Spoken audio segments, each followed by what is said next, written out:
Hola, hola amigos. Bienvenidos sean todos a su canal Frente Militar y Geopolítico. Hoy es 11 de mayo del año 2024 y como siempre les traigo nuevas actualizaciones de lo que ha estado aconteciendo en el conflicto en Ucrania.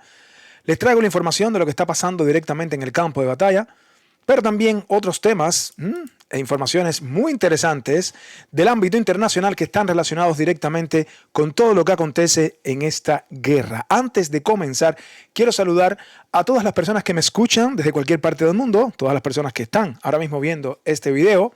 En especial un saludo a los amigos suscriptores del canal de Frente Militar y Geopolítico. El día de hoy ha estado marcado por muchos acontecimientos, sobre todo lo que está pasando en la dirección de Kharkov, eso en el campo de batalla, pero también por otros acontecimientos del ámbito internacional, como las declaraciones de Macron y bueno, lo que se está debatiendo en el Parlamento alemán. Vamos conmigo, acompáñenme durante aproximadamente una hora para estar al tanto de todo lo que ha estado aconteciendo, ¿sí? En este conflicto que alcanza su día 808. Bien, vamos a comenzar con esta información que traía Le Figaro, ¿sí? Periódico francés, con las recientes declaraciones de Emmanuel Macron. Sí, Emmanuel Macron, que cada día sigue dando declaraciones, primero dice algo, luego se contradice, luego vuelve a apoyar las palabras que había dicho anteriormente. Entonces, bueno, todo queda como que, como dijo una vez el mismo Macron, que decía que, bueno, no podemos decirle toda la verdad o no podemos dejar claro las cosas que vamos a hacer, tenemos que dejarlo de manera ambigua, ¿no? Como para tener a Rusia ahí dudando, ¿no? De qué es lo que el próximo paso que iban a dar Francia, pero sobre todo los países de la OTAN, ¿no? ¿Y qué pasa? Es que Le Figaro publicaba hoy este artículo donde expresaba que Emmanuel Macron espera que no tengamos que ir a la guerra. Como parte de este artículo se decía, ¿no?, que en Ucrania continúa una guerra a gran escala y el presidente francés Emmanuel Macron dijo que es necesario proporcionar más equipos a los ucranianos para que puedan resistir la agresión rusa. Le preguntaron al presidente si los franceses tendrían que luchar y dio una respuesta detallada. Ucrania fue atacada por Rusia y en algún momento debemos ser capaces de disuadir a Rusia de seguir adelante. En Ucrania la soberanía y la integridad territorial de este país están en juego, pero el Estado de Derecho, nuestras reglas comunes también están en juego. Así expresaba nada más y nada menos que Emmanuel Macron. Y también expresaba que si permitimos esto en Ucrania, entonces esta es la ley del más fuerte y no podemos estar seguros. Yo quisiera preguntarles a Macron y a todos los presidentes de los países de la OTAN cuando apoyaron la invasión a Afganistán y luego cuando se realizó la invasión de Irak, luego cuando se hizo el bombardeo en Libia. Yo quisiera preguntarle a Macron si aquello tampoco se llamaba la ley del más fuerte. Yo quisiera saberlo, ¿no? Cuando una coalición de un montón de países atacaban, bombardeaban Libia, luego intentaron bombardear Siria, atacaron Irak, la coalición de países. Entonces yo quisiera saber si eso no fue en aquel momento la ley del más fuerte. Que alguien me diga si estoy errado o si no estoy bien, ¿no? Porque es que realmente, al parecer, estos dirigentes de los países de la OTAN tienen memoria un poco corta, ¿no? O sea, solo ven la parte ahora de lo que está haciendo Rusia, pero no recuerdan tampoco las atrocidades que cometieron, por ejemplo, los países de la OTAN en Irak y Afganistán, ¿no? ¿Sí? Entre los cuales también estaba Francia. Bueno, dice Macron que según él la seguridad de Francia depende de la situación en Ucrania. Por lo tanto, debemos suministrar más equipamiento a los ucranianos, pero también debemos decir ahora que si los rusos van demasiado lejos, todos seremos europeos. Deben estar dispuestos a actuar para convencerlos. Así que espero con todas mis fuerzas que no tengamos que luchar. ¿Sí? Así decía. Sin embargo, vamos a leer la última parte. Francia no es un país militar, sino pacífico, pero si queremos la paz, debemos defenderla. Por eso debemos armarnos y por eso debemos ser disuasorios y a veces inspirar confianza a nuestros adversarios diciéndoles, si van demasiado lejos y amenazan nuestros intereses, mi propia seguridad, entonces no descarto una intervención. ¿Ven? O sea, Francia es un país pacífico, pero no descarto una intervención. Las contradicciones de Macron que cada vez dice declaraciones que lo que hacen es hundirlo mucho más. Cuando ya hay varios países que incluso están abogando porque en la cumbre que se va a realizar en julio de la OTAN se haga una declaración que exprese claramente, ¿sí?, por escrito, que la OTAN no va a enviar tropas a Ucrania. Sin embargo, Macron sigue empujando a que sí se envíen tropas, incluso habla de intervención. En todo caso, tal vez sería la intervención unilateral de Francia en este conflicto, donde quedarían muy mal parados los franceses, porque el ejército ruso sigue demostrando que aún con todo el armamento occidental, aún con todo el dinero que se le ha enviado a Ucrania, Rusia sigue avanzando en el frente y sobre todo, inesperadamente para muchos, también en el frente de Kharkov. Hoy Alemania, en el Parlamento alemán, se había propuesto por un grupo, sobre todo por un grupo, un ala del Parlamento alemán, proponían derribar drones sobre el oeste de Ucrania con las fuerzas de defensa aérea de la OTAN. Miren cómo cada día nos acostamos y nos levantamos al día siguiente con una nueva información que puede poner al mundo en vilo totalmente, ¿sí? Alemania propone derribar drones sobre el oeste de Ucrania con las fuerzas de defensa aérea de la OTAN. Esto podría aliviar la carga que pesa sobre las fuerzas de defensa aérea ucranianas en otros sectores del frente. Así lo expresaba. Pero, ojo, tampoco es que lo dijo el presidente de Alemania, ni mucho menos, ¿no? Los miembros del Parlamento alemán de los Verdes y Demócratas Libres del gobierno, así como la oposición, están a favor de que los sistemas de defensa aérea de la OTAN derriben aviones no tripulados sobre el oeste de Ucrania. Esto aliviaría la defensa aérea ucraniana y le permitiría proteger el frente, afirmó el portavoz de la CDU, Rodrich Kaiswetter. Como ejemplo, el opositor recordó a Israel, donde en abril Estados Unidos, Francia y Gran Bretaña ayudaron a repeler un ataque aéreo masivo de Irán y sus aliados. Según él, esto sugiere que los Estados Unidos que prestaron asistencia en tal situación no se convierten automáticamente en partes de conflicto. ¿Sí? Adicionalmente, bueno, la idea de utilizar los sistemas de defensa aérea de la OTAN desplegados en Rumanía y Polonia y controlados por las fuerzas de la OTAN para derribar drones rusos sobre Ucrania fue propuesta por Nico Lenz, experto del Consejo de Seguridad de Múnich, y el ex secretario general del adjunto de la OTAN, propuesto por el teniente general Horst Heinrich Bross. Según Lenz, esto permitiría la creación de una zona segura de 70 kilómetros en la frontera con Ucrania y podría aliviar la carga de las fuerzas de defensa aérea ucranianas en otros sectores del frente. Bueno, como pueden ver, incluso los propios miembros del Parlamento alemán proponen esto, lo cual me parece una escalada. A mi juicio, este es para mí una escalada, tratar de derribar drones rusos en el oeste de Ucrania. Según dicen ellos, no, eso no sería ser parte del conflicto, cuando Rusia aclaró, ¿sí?, que los países de la OTAN que proporcionen, digamos, esta cobertura, este tipo de coberturas, que proporcionen incluso los aeródromos para los F-16, que de alguna manera derriben, imagínense, ¿no? Derribar un dron no es como derribar un avión, porque bueno, derribas el dron y no estás derribando, digamos, al piloto, ¿no? Pero igual estás derribando un dron que no está en territorio de la OTAN, está en territorio de Ucrania. Por lo tanto, no tienen por qué los países de la OTAN derribar ningún dron que no esté en espacio de la OTAN. Si estuviera en espacio de la OTAN, yo entiendo que puede ser derribado por los países de la OTAN.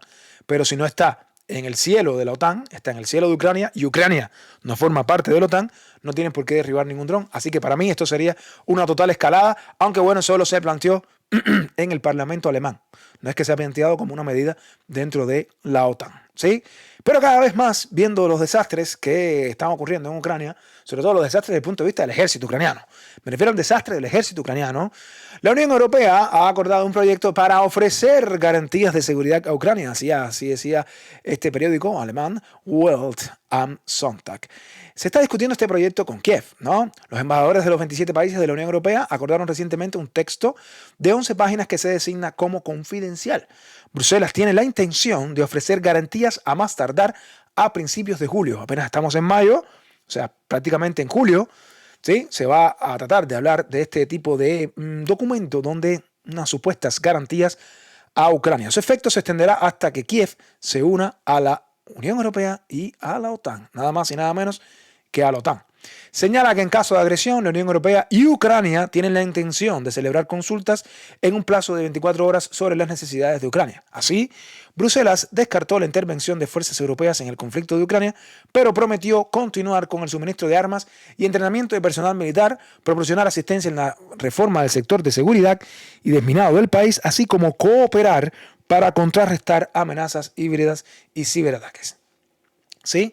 Como pueden ver aquí, se deja ver que, bueno, se descarta en este documento que están acordando, en estas llamadas garantías, como le llaman, ¿no? Garantías de seguridad, pues quieren dejar claro que no van a enviar tropas, pero que sí van a seguir con el suministro de armamento, por supuesto, y el apoyo a Ucrania, el apoyo financiero sobre todo, ¿no? Y el entrenamiento de personal militar, pero sin enviar tropas a Ucrania, ¿no? Bien, por aquí, Deutsche Welle, nada más y nada menos que Deutsche Welle, nos trae esta información. Hacía unos días no citábamos a Deutsche Welle, pero hoy sí lo citamos porque nos trae esta información interesante. Elecciones al Parlamento Europeo. ¿Cómo afectarán a la ayuda a Ucrania?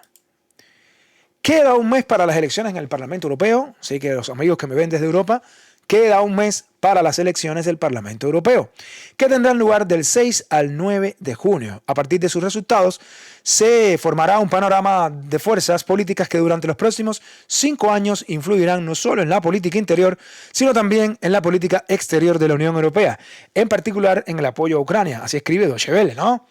Según los periodistas, en el Parlamento Europeo de la actual convocatoria, las resoluciones importantes para Kiev sobre el apoyo militar, financiero y político a Ucrania siempre obtuvieron la mayoría necesaria, ¿sí? Pero, ¿qué va a pasar? Que esto pudiera cambiar. Sin embargo, esta situación puede cambiar pronto. ¿Por qué? Porque el Consejo Europeo de Relaciones Exteriores estima que después de las elecciones al Parlamento Europeo de junio, o sea, aproximadamente de aquí a un mes, habrá un giro significativo hacia la derecha en muchos países. Amigos que me ven desde Europa, ustedes podrán decir en el chat o en los comentarios sobre esto, ¿no? Aquí dice claramente un giro significativo hacia la derecha en muchos países, con partidos populistas de derecha y partidos de derecha radical ganando votos en toda la Unión Europea, mientras que los partidos de centro izquierda y los partidos verdes los perderán, ¿sí? Y entonces se hace una pregunta como parte de este artículo, es ¿qué tan grave es la amenaza de que los resultados de las elecciones al Parlamento Europeo conduzcan a un debilitamiento del apoyo a Ucrania?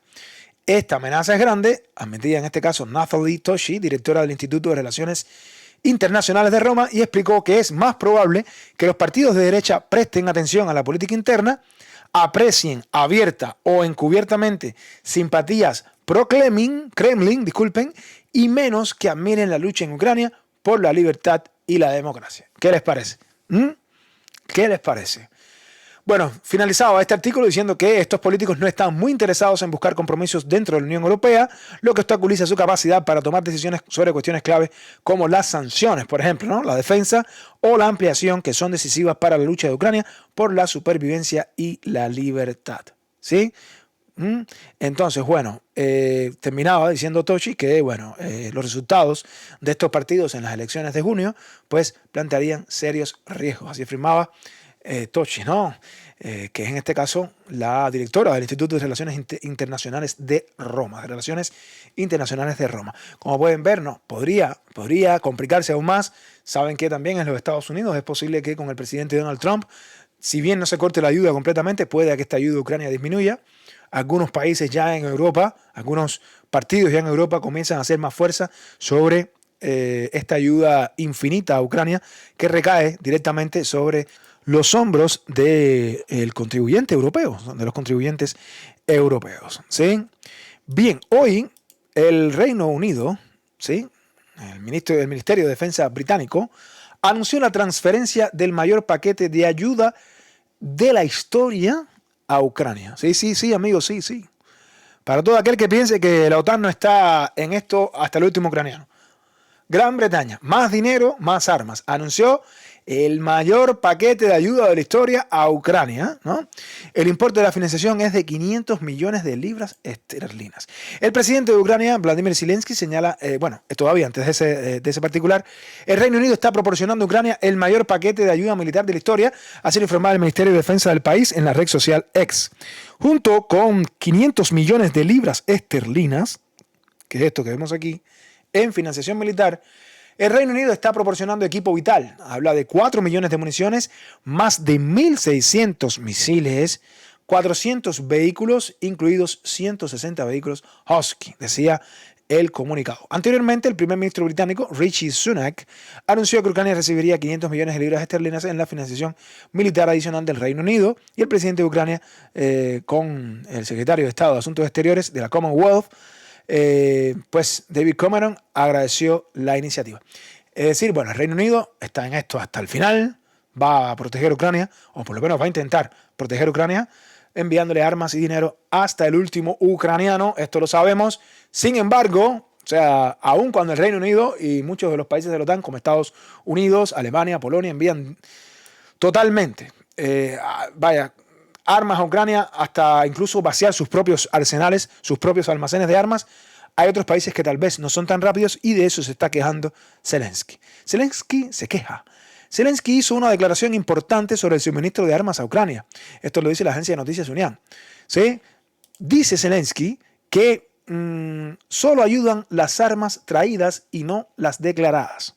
Al parecer Zelensky no está contento porque dice que hay armas que les prometen y que luego no les llegan o que se demoran en llegar. ¿Sí? Parece que no está contento. No está contento después de haber, en suelo ucraniano se han destruido más armas de la OTAN que nunca en la historia. Y es que estamos convencidos de esto porque ¿qué guerras? Díganme ustedes las guerras que ha desarrollado la OTAN. A ver, queridos amigos. Que yo recuerde, ¿no? Pueden haber otras, pero que yo recuerde. Bombardeo a Yugoslavia en el 99. Luego la invasión de Afganistán. ¿Sí? Luego la invasión de Irak. Bombardeo en Libia. Bueno, la coalición que bombardea a Siria. O sea, entonces no perdían armamento. O sea, peleaban contra ejércitos débiles, sin defensa aérea. Bueno, sin nada. O sea, prácticamente ejércitos desnudos, podríamos decir, ¿no? Y bueno, evidentemente se han dado aquí, a Zelensky le han dado todo el armamento que nunca fue utilizado en ninguna guerra por la OTAN y que ha sido totalmente destruido. ¿Sí? Entonces, bueno, como señaló Zelensky, ahora cada sistema de defensa aérea, cada defensa de antimisiles es literalmente lo que salva las vidas y permite vivir a las ciudades y comunidades ucranianas. Es importante que los socios apoyen a nuestros soldados y la resiliencia ucraniana con suministros oportunos. Realmente el paquete que realmente ayuda son las armas traídas y no solo las anunciadas. Como les decía, no le gusta a Zelensky que muchos países anuncian que te vamos a entregar y luego no le entregan todo lo que pide. Y recuerden que Zelensky pide bastante. Zelensky pide bastante, va por toda Europa pidiendo ahí, ¿sí? Aquí estoy, por favor, me dan porque me dan las armas porque me las tienen que dar, ¿sí? Bueno,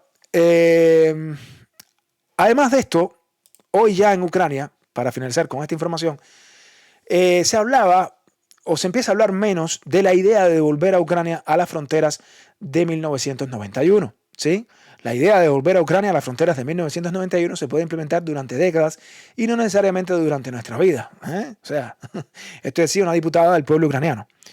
La diputada del pueblo ucraniano, Yaremenko, respondía a una declaración del fundador de Apoyo de Reconocimiento Aéreo, ¿sí?, sobre la necesidad de cambiar la idea nacional hacia la preservación de la vida del personal militar de las Fuerzas Armadas de Ucrania.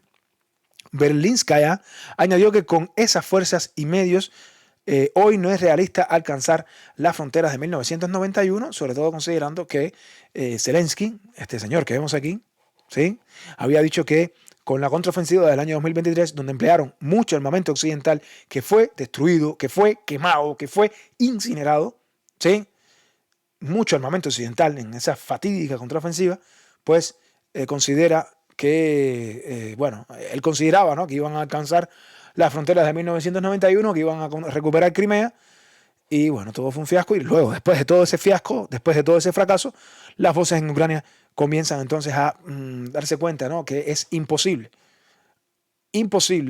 recuperar las fronteras de 1991, al menos como la quería Zelensky, ¿no? Y por eso, bueno, cada vez más son las voces que se alzan y confirman esta posición, ¿sí?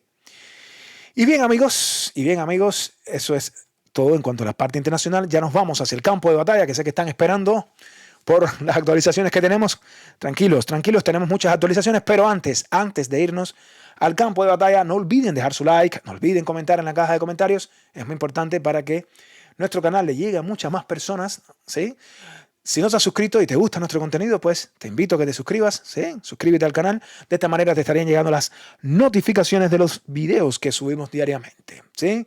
Adicionalmente, estamos dejando en la descripción del canal, la descripción de la caja de comentarios y la descripción de cada video, nuestro canal de Telegram para, si quieren sumarse a nuestro canal de Telegram, pueden ver muchos de los videos que subimos aquí, pero con contenido, digamos, un poco más fuerte, ¿no? Que muchas veces no lo podemos colocar en estos streams porque YouTube nos puede censurar. Dicho todo esto, ahora sí nos vamos directamente al campo de batalla, porque hay muchas, pero muchas informaciones que mostrar. Y sí, amigos, por supuesto, vamos a comenzar por el frente noreste. Muchas veces comenzábamos este canal en la parte, bueno, comenzábamos el frente noreste hablando de la posible incursión de las tropas rusas en torno a al frente del noreste, ¿no? La localidad de Kharkov, la región de Kharkov y en general la ciudad de Kharkov, que es esta ciudad que vemos aquí. Ciudad que, como hemos mostrado en este mismo canal, es una ciudad donde predomina abrumadoramente el ruso como lengua, pero donde predomina también un sentimiento que une a Rusia de manera histórica. Históricamente están unidos a Rusia. Yo diría la gran mayoría de la población de la ciudad de Kharkov, si ahora mismo hicieran un referéndum, votarían la mayoría por ser parte de la Federación de Rusia. Eso es lo primero que quiero decir. Pero bueno, viendo ya lo que ha estado pasando en los últimos días, fíjense que tenemos el mapa lleno de banderas, lleno de actualizaciones, porque hay muchas, valga la redundancia, actualizaciones que hacer. Y vamos a comenzar por todos los ejes, ¿no? Fíjense. Aquí estamos en la frontera de Kharkov con la región de Belgorod en Rusia y hoy la situación comienza a actualizarse un poco, ¿no? Y es que desde la mañana nos están llegando muchas informaciones y estuve actualizando el canal de Telegram. Todos los que están en el canal de Telegram pudieron darse cuenta de toda, bueno, pueden buscar ahí para que vean toda la actualización, toda la cronología. Y yo decía en el canal que todo estaba sucediendo a una velocidad tremenda. Y es que hoy incluso nos llegaban ya notificaciones de los diferentes ejes por donde Rusia está avanzando. Algunos hablan de 4 ejes, otros hablan incluso de un 5.º eje que se activó. Estamos hablando de 1, 2, 3, 4 y hay un 5.º ahora mismo que se está activando en la parte más al este de la localidad de Volchamsk. ¿Sí? La ofensiva que está lanzando Rusia en este momento todavía debo decir que no es una ofensiva a gran escala, no es una ofensiva donde están incluidas brigadas, por ejemplo, ¿sí? Ni siquiera batallones, estamos hablando tal vez de unidades, ¿sí?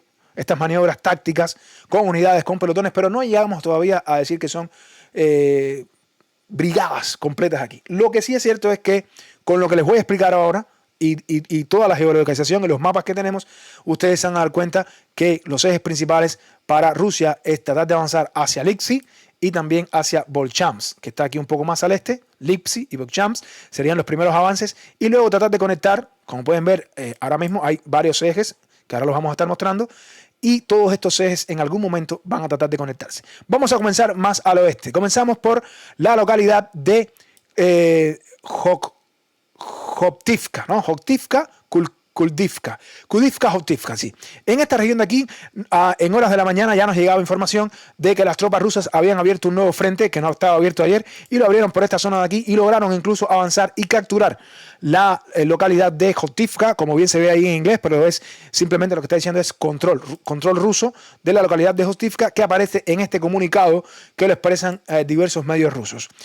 Este eje de avance sorprendió a las tropas ucranianas que se habían concentrado en tratar de frenar el avance ruso hacia la localidad de Lipsy y hacia la localidad de Volchamsk, pero con este eje sorpresivo o con este avance sorpresivo hacia Hotivka quedaron sorprendidas completamente las tropas ucranianas y Rusia pudo controlar efectivamente la situación en torno a la localidad de Hotivka. Y este es el primer avance realizado por el ejército de Rusia, este que está aquí. Este primer avance que vemos aquí, confirmado también. Bien, este es el primer eje de avance realizado por el ejército de Rusia. Posteriormente, a medida que iba avanzando la mañana, llegaban más noticias y parte de las unidades que ocuparon la localidad de Hotivka, también otras de estas unidades se dirigieron hacia el este para reforzar al movimiento que estaba haciendo Rusia con tropas hacia la localidad, en este caso de Strilecha. ¿Dónde está Strilecha? Pues precisamente al oeste. ¿Sí? Strilecha está al oeste de la localidad o al noroeste de la localidad de Lipsy. Aquí está Lipsy, que decía que es uno de los objetivos principales, Lipsy, pero para eso Rusia tiene que avanzar por todas estas zonas que vemos aquí. ¿Sí? Bien, este movimiento que realizó Rusia se combinó con otro movimiento desde el norte, una maniobra táctica realizada desde el norte que de manera bien rápida permitió a las tropas rusas liberar, así como les estoy diciendo, la localidad de Strilecha, esta localidad que vemos aquí, ¿sí? Quedó completamente liberada con este movimiento y esta localidad, repito, con prácticamente nula resistencia, tengo que decirlo así, quedó completamente liberada, Strilecha. Fíjense que estamos hablando de al menos estas dos aldeas. Posteriormente, a medida que iba avanzando la mañana, se reportaban movimientos por parte de Rusia desde diferentes ejes, ¿sí? Y hacia diferentes aldeas, donde incluso las tropas ucranianas pudieron observar y divisar tropas rusas que iban avanzando y atacaron y destruyeron tropas rusas, como tengo que decirlo aquí. Este dron o este ataque con dron permite verificar que fueron atacadas tropas rusas que iban avanzando hacia la localidad de, bueno, toda esta área que comprende aquí. Pero adicionalmente, en el transcurso a medida que iba pasando la mañana también, pues nos llegaba información de que Rusia efectivamente había llegado hacia la localidad de Krasne, que es esta localidad que vemos aquí, Krasne. Adicionalmente, los avances continuaban y los rusos siguieron con todas estas maniobras y llegaron a alcanzar la localidad de Morokovets, que es esta que vemos aquí, que es otra de las localidades que ha sido totalmente capturada y donde están posicionadas y atrincheradas las tropas rusas. Y por si fuera poco, también se realizaron avances desde Pilna, que había sido controlada desde ayer, como vimos en nuestro programa, Pilna, que había sido controlada desde ayer. Se realizaron avances desde Pilna, avanzando por esta carretera y llegaron a la localidad de Olinkove, ¿sí? Todos estos nombres que vemos aquí. Importantes estas señalizaciones que estoy haciendo aquí porque actualmente, en este momento, o sea, en este instante, esta es más o menos la apreciación de lo que ha sucedido y por dónde pudo Rusia avanzar, y lo cual, repito, no me tiene ni siquiera que creer a mí. Vamos a ver incluso los mapas que mostraban los diferentes medios, ¿sí? Por ejemplo, al inicio de la mañana, como les decía, aquí estaba, este es el medio de Diken.ru, que mostraban los avances realizados inicialmente por Rusia, que mostraban la caída de Strelicha al inicio, ¿no?, de la mañana, hablaban de Strelicha, y que se habían realizado movimientos por Pilna, desde Pilna, que había sido controlada este ayer, hacia la localidad de Olikonove, ¿sí?, y Mokorovets, que está aquí también, ¿sí?, como pueden ver esta. Pero ya en el transcurso de la mañana, y a medida que se iban dando las noticias, pues el mapa más actualizado que teníamos era este que estaba aquí. Cómo Rusia pudo avanzar desde Pilna y cayó Olikonove, que es esta que está aquí. ¿Sí? Aquí está. O sea, los mapas no fallan, queridos amigos. Aquí está Olinkove, quise decir, Olinikove, ¿sí?, que es esta localidad que vemos aquí, que fue capturada. Y Mokorovets, que es la que está un poquito más al norte, que ya la había señalizado, ¿no? Bien. Pero esto tampoco quedaba ahí y a medida que se seguía transcurriendo la mañana nos llegaban más informaciones y ya a este minuto también hubo otro grupo ruso que también cortó a las tropas ucranianas que se encontraban en esta posición y pudieron avanzar, ¿sí?, sorprendiendo a las tropas ucranianas también en esta localidad que vemos aquí, ¿no? De manera que, como podemos ver, hay banderas por todo lado, comunicados por todo lado. Y esta localidad, que por cierto se llama Borisivka, en la localidad de Borisivka. El objetivo principal aquí para las fuerzas rusas, ¿sí?, es, primero, como pudieron ver, este es el primer eje, ¿sí?, que podríamos llamarle un eje, el eje principal, o sea, uno. Todo esto que está aquí es el llamado segundo eje o segunda punta de lanza, y se dirigen fundamentalmente hacia tratar de controlar Lipsi. En horas de la tarde, ya casi a punto de hacerles este stream, la información que nos llegaba es que incluso se estaban dando combates al norte de Lukiansky, que es fundamental para llegar a la localidad de Lipsi y capturar Lipsi, que es el primer objetivo. Por eso, esto aquí lo estoy dibujando todavía mediante una zona gris, como ustedes pueden ver, porque se estaban dando combates en el área de Lukiansky, ¿sí?, a las afueras de Lukiansky. También toda esta área que vemos aquí está ahora mismo siendo contestada, siendo disputada, porque sí es cierto también, no voy a decir que solo son avances, sino que el ejército ucraniano ha tratado de llevar fuerzas para tratar de contrarrestar los avances del ejército ruso. Medios rusos, este es un medio ruso, ¿sí?, en este caso la Primavera Rusa, estaban mostrando que las tropas rusas incluso estaban avanzando hacia Glubokoye. ¿Cuál es Glubokoye? Esta localidad que aquí está en ucraniano, que aquí lo tienen como Liboke, ¿no?, que es esta localidad que vemos aquí. De ser así, entonces, podemos poner entonces incluso esta localidad en una zona gris, porque dice que las tropas rusas incluso ya estaban avanzando, tratando de asaltar las posiciones de las tropas ucranianas en la localidad de Gilboke. Por lo tanto, actualmente, si esto es así, entonces toda esta área al norte también la podemos dibujar como parte de, como siempre les digo, una zona gris, ¿no?, que podría ser ya una zona roja mañana, ¿no? ¿Sí? O sea, esto aproximadamente es lo que podría estar sucediendo en torno al área de Ulikove, ¿no? ¿Sí? Una región disputada, porque si bien las tropas ucranianas han intentado llevar refuerzos a esta zona, pues la verdad, ¿no?, hasta ahora no han tenido mucho éxito y ha sido infructuoso. Y llegamos a otro eje, que es el tercer eje que está aquí, que es la localidad de Selene. También nos llegaban comunicados de que Rusia había lanzado asaltos hacia Selene y que habían logrado incluso ocupar la localidad de Selene. Fíjense que le están entrando por todos los lados.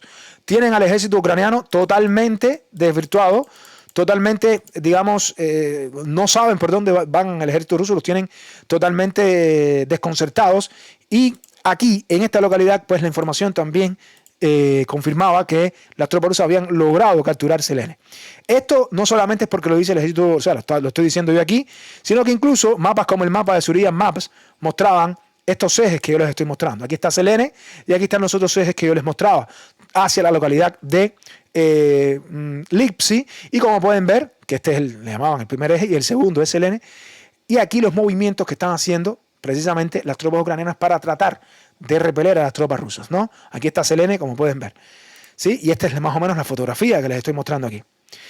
Antes de irnos a lo que está pasando en Volchamsk, déjenme decirles que las tropas ucranianas intentaron llevar refuerzos para tratar de defenderse, pero en toda esta zona fueron destruidos varios de los medios de combate ucranianos, como por ejemplo este tanque T-64, que se dirigía rápidamente a tratar de defender las zonas al norte, ¿sí? De donde estaban haciendo los avances las tropas rusas, y miren cómo quedó totalmente destruido el T-64 ucraniano. Totalmente destruido el T-64 ucraniano, que se dirigía a defender la localidad al norte, ¿no? En lo que es Lipsi.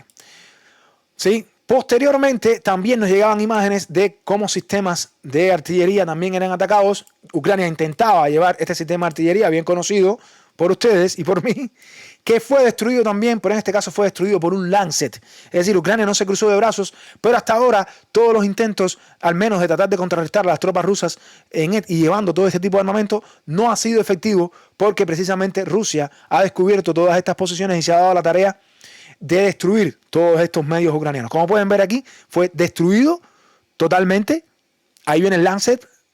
Recuerden que los Lancet no creen en lágrimas, queridos amigos. Ahí está el Lancet, una vez más, destruyendo de manera hermosa, ¿sí? Esta pieza de artillería occidental, que todos sabemos cuál es. Ahí está, destruido también, sí. Pero no es solo ese el problema, sino que también sistemas de defensa aérea, ¿sí?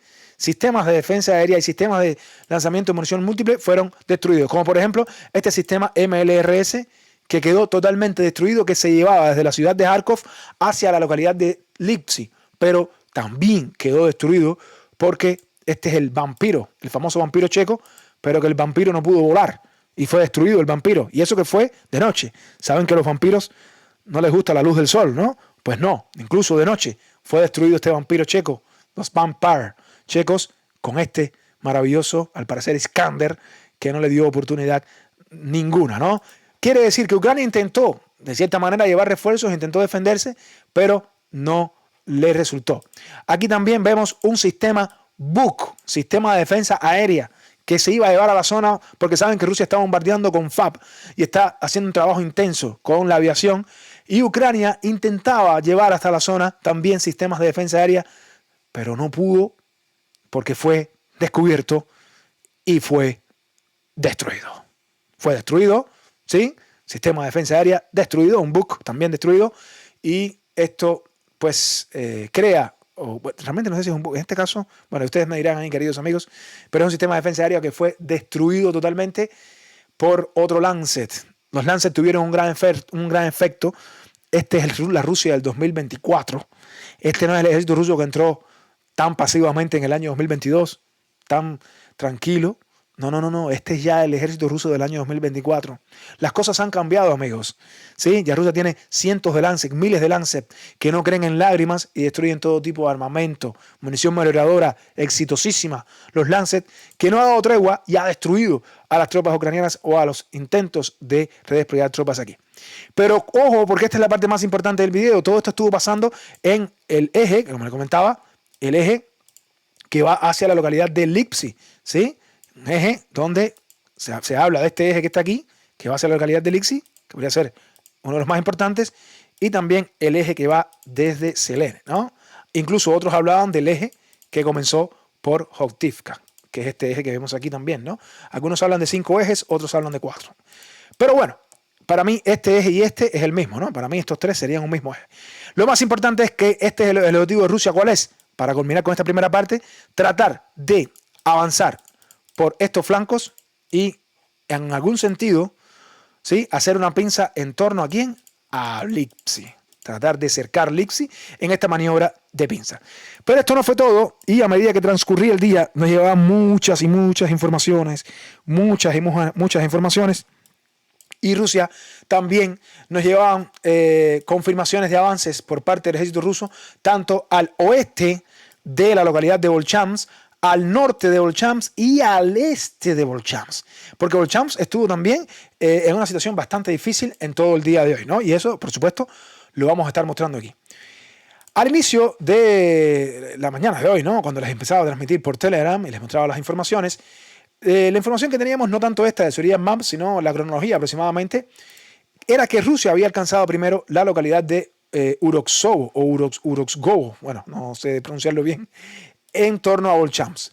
Luego las tropas rusas avanzaron también desde la localidad un poquito más al este, que es Starivka, y ya al final de la tarde, ya esta era Uroksovo, y aquí estaba completamente capturada la zona al oeste. O sea, esto fue, repito, al inicio de la mañana, pero a medida que iban avanzando las horas, también al oeste, la localidad de Zaritsa, que está bien al oeste, miren aquí Uroksovo, que es esta que está aquí, Orgutskovo, este es Orgutskovo, aquí está Orgutskovo, y miren el avance de Rusia también al oeste, pero un avance profundísimo, ¿no?, donde incluso llegaron a la localidad de Starixia, que es esta localidad que vemos aquí. ¿Qué fue lo que sucedió entonces, amigos?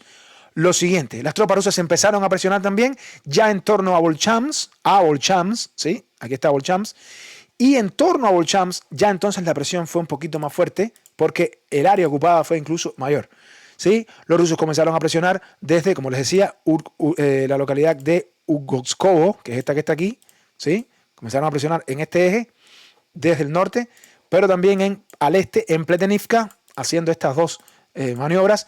Y por último, una maniobra que sorprendió bastante a los ucranianos porque se habían concentrado en llevar refuerzos a estas localidades que están aquí, que es Pletenivka, hacia donde se dirigían tropas ucranianas que intentaron avanzar hacia allá, y ahora vamos a ver por qué no avanzaron, y las otras que se dirigían a Argutskovo. Pero desprotegieron la localidad de Starixia, que es esta que vemos aquí, que está ya dibujada también bajo control del ejército ruso, y Rusia los llevó hasta Starixia, ¿sí? Avanzó completamente, según lo que plantean estos medios, hacia la localidad de Starixia, ¿sí? Incluso hasta Starixia. De manera que, queridos amigos, la situación se ha complicado, pero tremendamente para las tropas ucranianas aquí, porque ya no es como ayer. Fíjense que aquí hablan que las unidades del Grupo Norte, que es como se llama este grupo, que por cierto, este grupo tiene esta señalización, ¿no? Disculpen, no se las había dicho. Tiene esta señalización, esta es la señal del Grupo Norte, ¿no? Bien, este Grupo Norte, que ha sido un grupo bastante hasta ahora efectivo porque tiene pocas unidades, incluso este grupo planteaba hoy que el grueso de sus tropas todavía no ha entrado. La parte fuerte de verdad ni siquiera ha comenzado, que esto es solo una especie de reconocimiento. Unidades tácticas, maniobras tácticas, ni siquiera han entrado a la parte fuerte, ¿no? Y bueno, sé que estoy un poco emocionado hoy, pero es importante porque fíjense cómo con poco ya Rusia pudo llegar y pudo cumplir parte de sus objetivos, porque yo le voy a decir cuál sería el objetivo final. Bien, Zarixia también. Entonces estamos hablando que Rusia pudo ocupar, y incluso, esto es lo que planteaba incluso Surya Maps, ¿sí? Hasta donde incluso estaban ya las tropas ucranianas. Pero incluso este mapa, que es el Digen.ru, había llegado a mostrar que las tropas rusas habían llegado hasta la propia localidad de Zarixia y que aproximadamente sería un avance incluso hasta esta zona que estamos viendo aquí, para actualizar un poquito más el mapa de lo que incluso está ahí. Bien, Volchamsk, en torno a Volchamsk, la situación bien complicada para Ucrania. Como les decía, aquí Urgutskovo, que había caído en la mañana, Rusia empezando un movimiento, una maniobra hacia Urgutskovo, pudo capturar Urgutskovo. Esto fue bastante rápido con este Grupo Norte, con estas unidades del Grupo Norte, y también se veían más avances también en torno a la localidad más al este, que es Pletenivka, esta localidad que vemos aquí. Pero al final de la tarde incluso nos seguía llegando mucha más información, y es que esto no se paró, y ya se hablaba de que las tropas rusas incluso habían llegado hacia la propia Volchamsk, a las afueras de Volchamsk. No solo por esta imagen que muestra el Digen.ru, donde hablaba de que Rusia no solo había controlado esta área, sino que Rusia habían alcanzado desde el este, ¿sí? Y avanzando también desde la propia localidad al oeste de Urkoskovo, habían llegado a las afueras de Volchamsk. Aquí está Volchamsk, ¿sí? Y no solo por eso, sino que miren lo curioso que identifica cómo Rusia fue que entró a Volchamsk, y es esto que les voy a mostrar. Fíjense, ¿qué dice aquí? Esto fue el grupo de las fuerzas del norte que ya les mostré. El grupo de las fuerzas rusas del norte entró en Volchamsk y corrigió el nombre de la ciudad del ucraniano. Es decir, estaba así el nombre de la ciudad en ucraniano y Rusia le cambió a ruso y le puso aquí la Z. Ahí está, ¿no? Aquí tachó las letras ucranianas, lo dejó en idioma ruso y miren, la Z. Lo cual confirma, queridos amigos, que las tropas rusas sí entraron en la localidad de Volchamsk. Por lo tanto, también tenemos que mostrar este avance y fíjense cómo en poco tiempo Rusia, con unidades que, repito, y quiero hacer énfasis en esto, por esto me estoy demorando un poco en este particular, ni siquiera han llevado el grueso de las fuerzas aquí. Ojo, ¿no? Esta es la situación en torno a Volchamsk. Las tropas rusas entran en Volchamsk. Incluso podría hasta adelantar un poquito más el mapa todavía. Las tropas rusas entran en Volchamsk, queridos amigos, y esto sí es complicadísimo para Ucrania. Este es el otro eje que les decía, que es importante porque ahora las tropas rusas que están aquí, evidentemente, están conectando ya directamente con estas tropas que están aquí, y esto, al final de la tarde, la información que nos llegaba era que prácticamente esto estaba cerrado de esta manera, ¿no? Sé que muchos se preguntarán y dirán, bueno, ¿no será esto que las tropas rusas que están en todos estos ejes están tratando de conectar? Sí, pero primero déjenme terminar en torno a lo que está pasando en Volchamsk. Ucrania intentó llevar refuerzos, pero fue infructuoso. Los primeros refuerzos ucranianos intentaron llevarlos por este puente que vemos aquí, tratando de moverse, tratando de cruzar este puente que está aquí y que está por encima de una presa, que venían directo desde Kharkov, ojo, desde el propio Kharkov. Venían las tropas ucranianas tratando de cruzar el puente. ¿Pero qué pasó con el puente? ¿Qué pasó con el puente? Que el puente fue destruido, queridos amigos. El puente fue destruido. Este puente fue totalmente destruido. ¿Sí? Y bueno, les vamos a mostrar una imagen un poquito más detallada de cómo fue la destrucción de este puente. Y Rusia no permitió que las tropas ucranianas ni siquiera pudieran usar la presa, esta que vemos aquí, porque al parecer, si no fue un Iskander, ¿sí?, algo muy parecido, destruyó también esa presa que vemos ahí, o ese dique que vemos ahí, que impide cualquier tipo de movimiento de las tropas ucranianas. Tal vez fue un tornado, sí, tal vez fue un tornado, no sé si fue un tornado o fue un Iskander, la verdad, pero bueno, ahí está, destruido. Y esto evidentemente ralentiza, impide que las tropas ucranianas puedan utilizar este puente y el otro puente que está un poquito más arriba para tratar de desplegar sus tropas y reforzar a las tropas que se encuentran al norte peleando por Volchamsk. No solo eso. Las tropas ucranianas intentaron también llevar refuerzos utilizando otro puente cerca de la localidad de Volchamsk, pero fue destruido también. ¿Sí? Y hay más, y tenemos más, y más imágenes. Y aquí están los ataques sobre el propio Volchamsk. Adicionalmente, la cosa se complicó bastante para las tropas ucranianas, porque recuerden que ayer incluso nosotros cerca de aquí, ¿sí?, les mostrábamos también otras destrucciones, y en el video de ayer precisamente les mostramos cómo en esta ruta donde desde aquí Ucrania intentaba también llevar fuerzas hacia la localidad de Volchamsk, otro puente también había sido destruido. Por lo tanto, estamos hablando de mínimo 4 puentes que han sido destruidos ya. Este es el tercero que les estoy contando. Y ahora les voy a decir otro. Esto fue ayer, recuerden, ¿no? El puente que dirige hacia Volchamsk, donde las tropas ucranianas intentaban llevar refuerzos. No pudieron. Pero hoy tenemos ya la confirmación del cuarto puente, hoy es 11, ¿verdad? 11, del cuarto puente destruido, que es este puente que está aquí. ¿Sí? Es decir, 4 puentes destruidos en unas 24 horas. Los suministros para Ucrania bien complicados de llevar a cualquier área. La situación se ha complicado bastante, ojo, queridos amigos, porque ahora todo parece indicar que, aquí no es tan como parecían los ucranianos que pensaban que iban a poder responder y, como han dicho en varios medios, que iban a tratar de desalojar rápidamente las tropas rusas. Hasta ahora no han podido, y eso que son unidades que no son, digamos, unidades.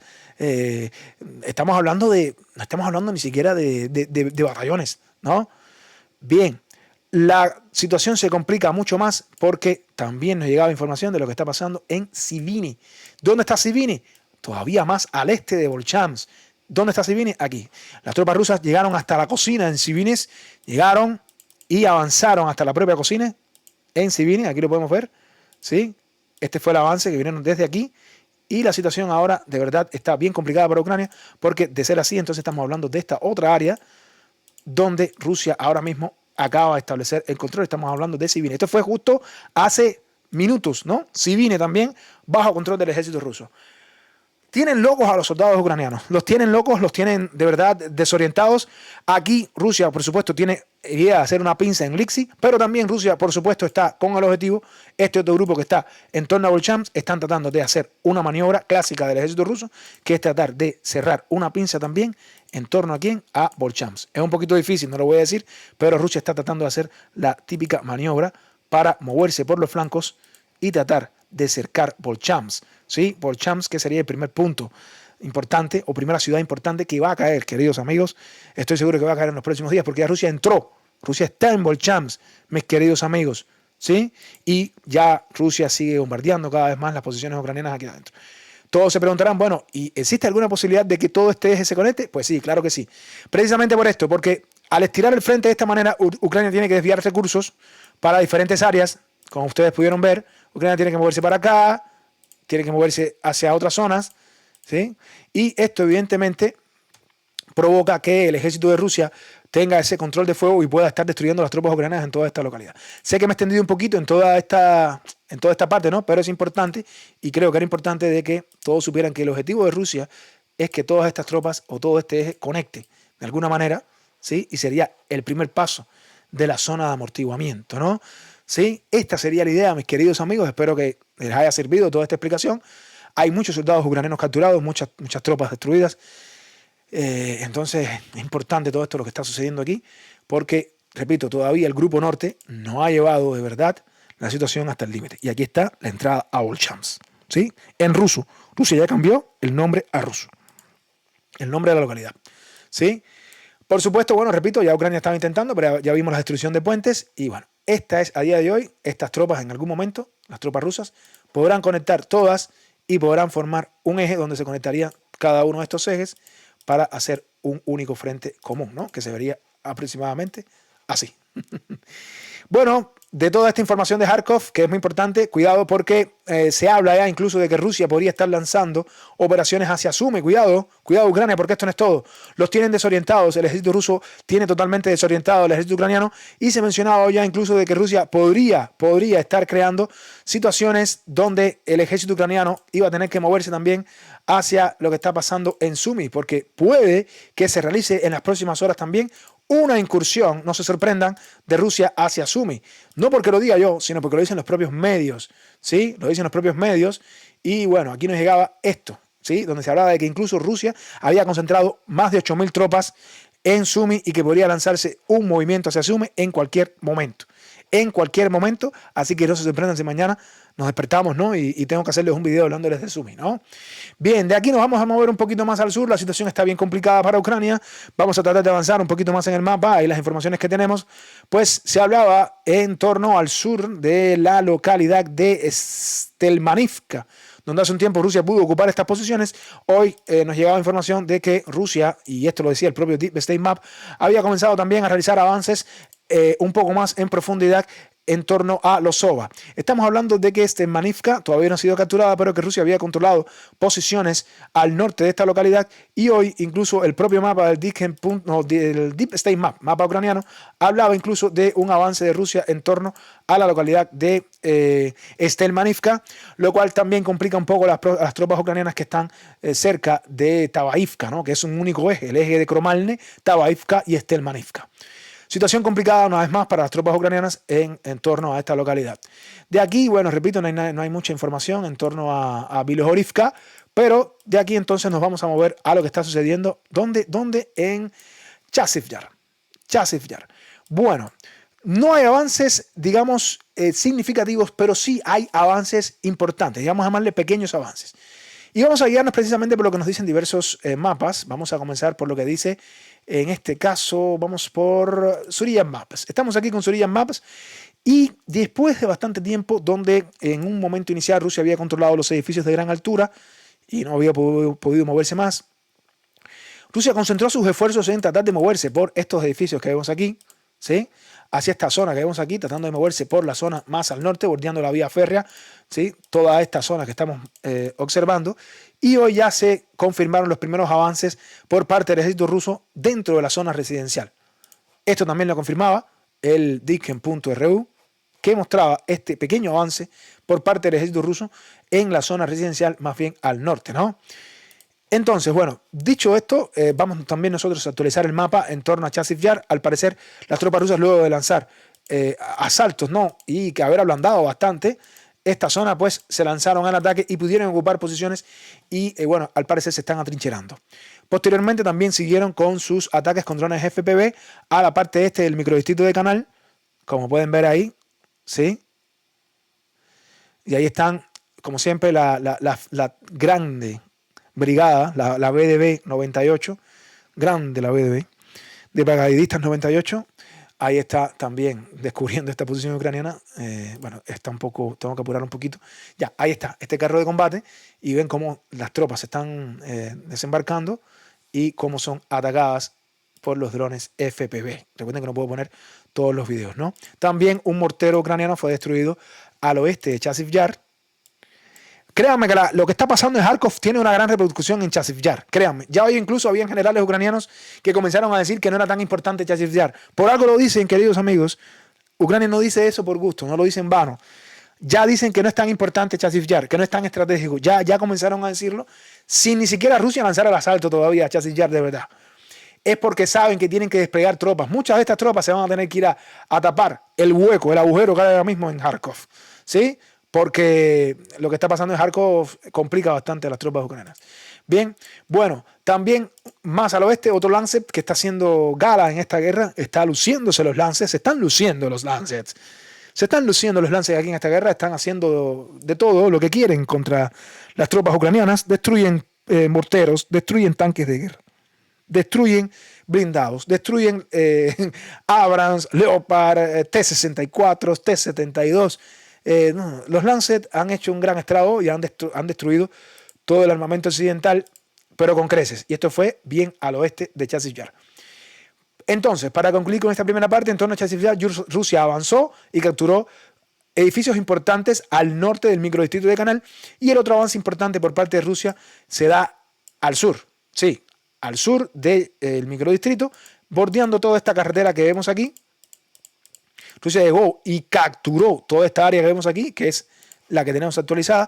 Incluso los propios ucranianos, los propios medios ucranianos, fueron los que delataron esta posición porque están atacando a tropas rusas que ya están ahí. Por lo tanto, Rusia controla esas posiciones. Aquí están las tropas rusas y ahí fueron atacadas las tropas rusas por los drones FPV ucranianos. Además, lo confirma el Diken.ru, que habla de este control por parte de la carretera, y por supuesto, nuestro querido mapa o nuestro querido medio de Surilla Maps. Este avance vemos aquí, donde ya tenemos incluso actualizado nuestro mapa. ¿Sí? Esto en torno a Chasiv Yar, Ivanivke, como quieran verlo, pues nos vamos de aquí a la flor de Ocheretine. Bueno, la flor de Ocheretine no es que dejó de florecer, es que los acontecimientos en Kharkov han tomado mucho a los ucranianos por sorpresa, incluso tomó a la prensa occidental por sorpresa y a la propia inteligencia occidental, porque decían que este asalto se iba a dar el día 15 y Rusia los sorprendió. Con respecto a esto, bueno, Ocheretine, sin grandes cambios, Rusia intenta avanzar hacia Progress, ¿sí? Intenta avanzar hacia Novoalexandrivka e intenta avanzar hacia Kalinove desde Arkhangelsk. Después de la caída de estas tres ciudades, pues todavía Rusia no ha podido concretar, ¿no?, su avance efectivo hacia Novoalexandrivka, Progress y Kalinove, y tampoco nos llegan noticias, al menos hoy, de lo que está pasando en torno a Sokil, que es otro de las zonas importantes donde Rusia quiere avanzar, ¿no? Estas cuatro áreas que vemos aquí. Por lo tanto, bueno, repito, no voy a actualizar nada aquí porque no tenemos actualización. Sí se ven incluso en Solovyove, desde la localidad de Solovyove hasta Sokil, nos llegan imágenes de ataques realizados por el ejército ruso, ¿sí? Pero bueno, no más que esto, queridos amigos, no mucho más que esto,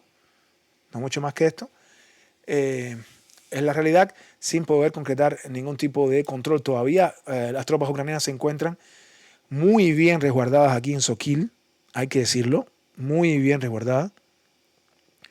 Y bueno, habría que esperar en los próximos días a ver lo que pasa. Ocheretine fue un punto muy importante por parte del ejército ruso en toda esta flor, como la llamamos, ¿no? La flor de Cheretini, pero ahora mismo yo creo que lo más importante está pasando al norte, en Kharkov. Pero bueno, también pasan cosas importantes un poquito más al sur y vamos a hablar de lo que está pasando en torno a Netailove. Hoy nos llegaba también información donde al sur de Netailove, este es Netailove, ¿sí? Y al sur de Netailove, el propio Deep State mapa ucraniano, actualizaba la información y concretaba que las tropas rusas siguieron un movimiento hacia el sur de esta localidad, donde habían avanzado o habían intentado avanzar durante el día de ayer, pero ya ahí confirmaban. Y bueno, al final de la tarde de hoy, la información del propio Deep State repito, mapa ucraniano, que trabaja para el Ministerio de Defensa y el Ministerio de Interior ucraniano, confirmaba la situación y que Rusia había capturado esta parte al sur de Netailove. Netailove, recuerden que es importante porque, bueno, la parte oeste todavía está bajo control del ejército ucraniano, ¿sí? Es real. Pero cuando caiga Netailove, que va a caer en los próximos días, las tropas rusas pueden tenerlo por seguro que van directamente a por Pavlivka, ¿sí? Karlivka, quise decir, por Karlivka. Es importante. De ahí que Rusia incluso haya destruido incluso morteros ucranianos, obuses, quise decir, ucranianos bien al oeste de Karlivka. No lo duden. Una vez termine Netailove, Rusia va por Karlivka. Además, Karlivka tiene una desventaja para las propias tropas ucranianas y es que tiene aquí esta barrera natural que impide al ejército ucraniano moverse en otra dirección que no sea hacia el oeste. No puede, o hacia el oeste o hacia el sur, pero no puede moverse hacia el norte porque aquí tienen esta barrera natural que impide los movimientos. Krasnohorivka, bueno, luego de que ayer habíamos hablado del tema de las tropas rodeadas en Krasnohorivka. Hoy no nos ha llegado más ninguna información en torno al caldero en sí. La información que nos llega por un medio ruso, en este caso, es que mencionaba que las tropas rusas iniciaron un avance ahora, pero hacia la zona del parque central, la zona boscosa esta que vemos aquí, ¿sí? Donde están estos parques. Pero solo tengo esta información de un medio que, como pueden ver, no tiene mapas. Por lo tanto, es el medio Condottiero, que cito bastante. Condottiero lo cito mucho, siempre se adelanta mucho a los acontecimientos, solo que Condottiero no tiene mapas. Entonces me es difícil actualizarlo si no tengo un mapa que muestre la situación. No obstante, para no demeritar el gran trabajo que hace el medio Condottiero, vamos de todas maneras a actualizar de manera así, o sea, de esta manera, ¿no? Haciéndolo como una zona gris. Vamos a ver qué pasa en los próximos días, pero esta es la información en torno a Krasnohorivka. De ser así, de ser cierto, y de concretarse esto, pues Krasnohorivka está caída ya cayó, prácticamente. Porque estaríamos hablando de que Rusia está en el centro de la localidad de Krasnohorivka. Con un montón de tropas rodeadas ucranianas, Krasnohorivka ya está, la suerte está echada en Krasnohorivka, no queda de otra. Bien, bueno, de aquí nos vamos un poquito más al sur, o no tanto al sur. En realidad, las informaciones que tenemos en torno a Novomijhailivka y Poveda no son tanto de avances por parte del ejército ruso, no los hay.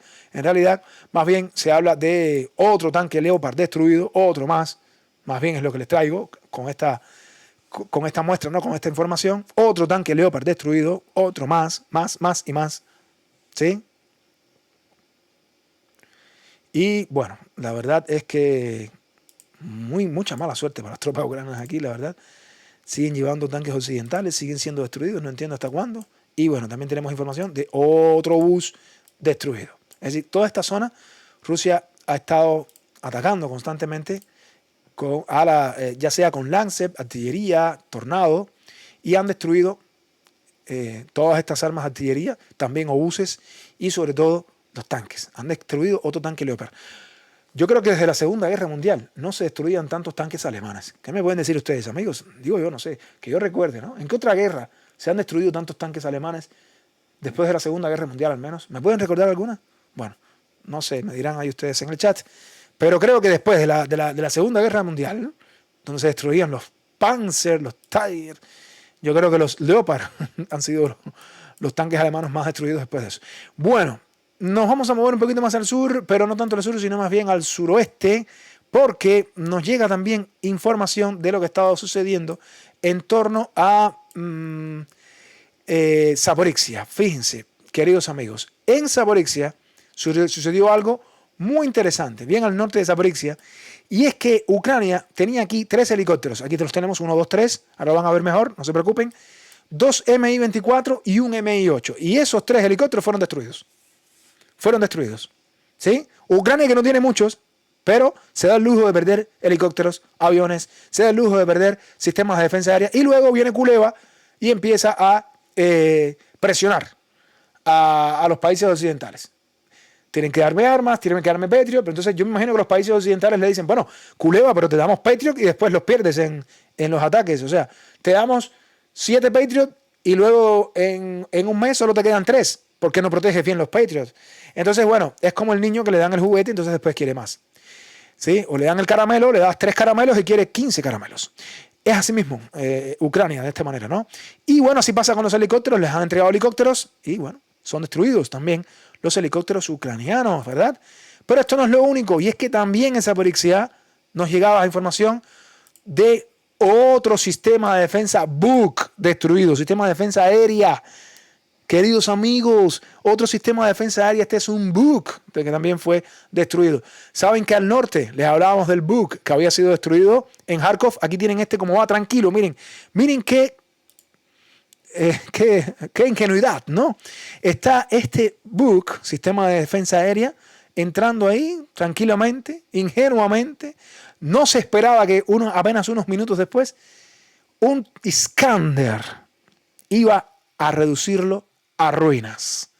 Ahí está cómo arde de manera hermosa ese Buk ucraniano, sistema de defensa aérea, que quedó no solo el Buk, sino todo eso reducido a ruinas, queridos amigos. Los Iskander rusos no creen en lágrimas. Al parecer fue un Iskander. Hay quienes dicen que fue un tornado, para mí fue un Iskander. Bien, importante esto porque, bueno, en realidad es lo más importante de lo que estuvo sucediendo en torno al eje de Zaporizhzhia, porque no hay mucha información que traerles de lo que está sucediendo en torno a Velika Novosilka y los otros ejes que también trabajamos diariamente. Bien, y bueno, queridos amigos, pues con esa información del destruido Buk, al menos hoy fueron destruidos 2 Buk, ¿sí? Ayer un Patriot, fíjense cuántos sistemas de defensa aérea Ucrania pierde. Ayer un Patriot, hoy 2 Buk, mínimo 3 sistemas de defensa aérea destruidos. Luego, Rusia destruyó también varios tanques, incluido Leopard, y hoy también le destruyeron armas autopropulsadas, sistemas de artillería, y bueno, es un desastre lo que está sucediendo ahora mismo para el ejército ucraniano. Sí, contamos que adicionalmente le destruyeron los helicópteros. Pero bueno, amigos, esto ha sido todo por hoy. Les doy las gracias infinitas por ver nuestro programa. No olviden dejar su like, comentar en la caja de comentarios. Tampoco, aquellos que no se han suscrito, no olviden, por favor, suscríbanse al canal, apoyen al Frente Militar y Geopolítico. Nos vemos mañana en una próxima transmisión. Como siempre les digo a todos, que Dios los bendiga. Muchas gracias, hasta la próxima.